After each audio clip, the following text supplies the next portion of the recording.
Hello, this is Dr. E, and we're covering 4.2 soil formation and erosion. The learning objective here is to describe the characteristics and formation of soil.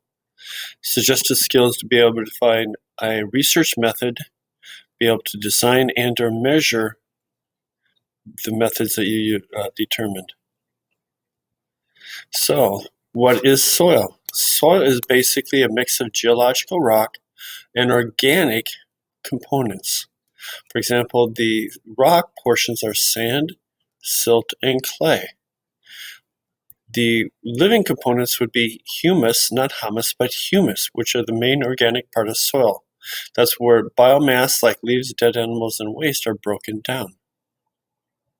Nutrients such as ammonium, phosphates, and nitrates, which are all very, very important for the growth of plants, water and air, and living organisms.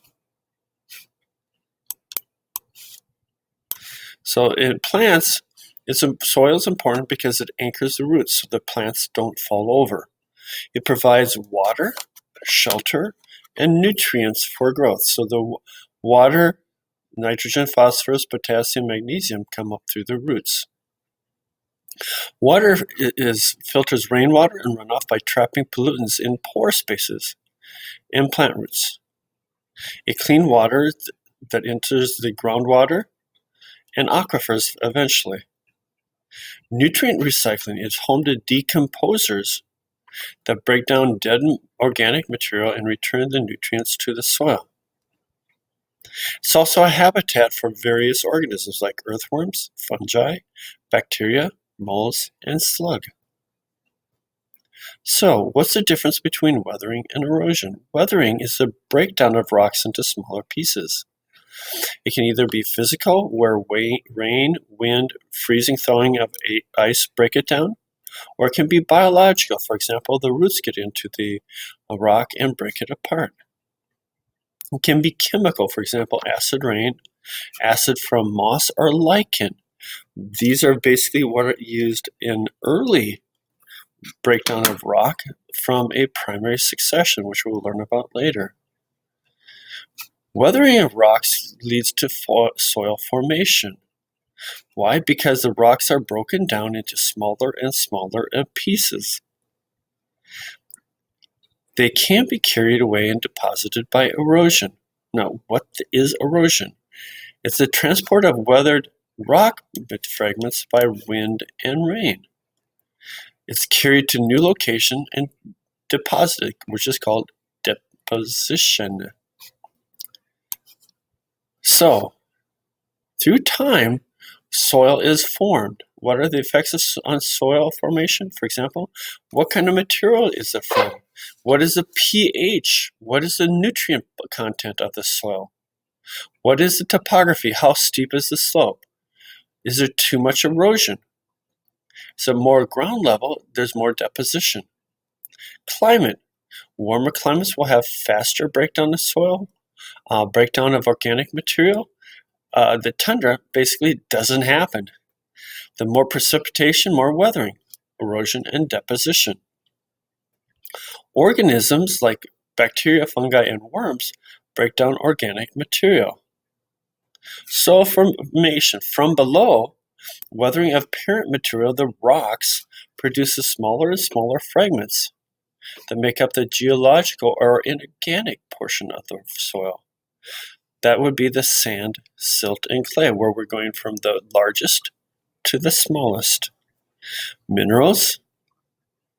And from above, it would be the breakdown of organic materials that adds humus, the O layer, to the soil. Erosion deposits soil particles from other areas, adding to the soil. So the soil horizons. The O horizon is organic. O for organic is where plant roots, dead leaves, animal waste, etc. are on top of the soil. It provides nutrients, limits water loss to evaporation. So these things with all their roots keep so much water from being lost and erosion from happening. The A horizon is right below it, the topsoil.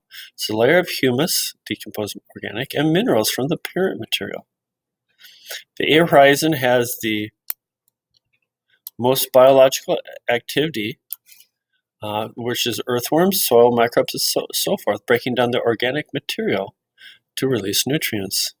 The B is right below it. It's fairly large. It's the subsoil. It's a lighter layer below the topsoil, most mainly of minerals with little to no organic. Why? Because they can't get down there. Contains some nutrients. The C is basically the least weathered because it's closest, C for closest, to the parental material. It's sometimes called bedrock. Soil degradation, loss of ability of soil to support plant growth. Loss of topsoil because of too much tilling, because of you're turning over the soil for agriculture. Loss of vegetation. If you don't have any vegetation, if you disturb the soil, it's going to be easily eroded by wind and rain.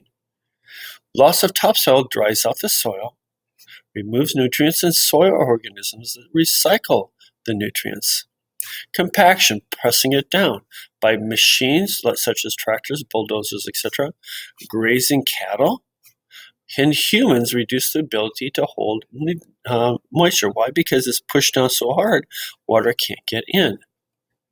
The dry soil erodes more easily because of a wind. Supports less plant growth because there's nothing for the roots to take up to the rest of the plant, leading to more erosion.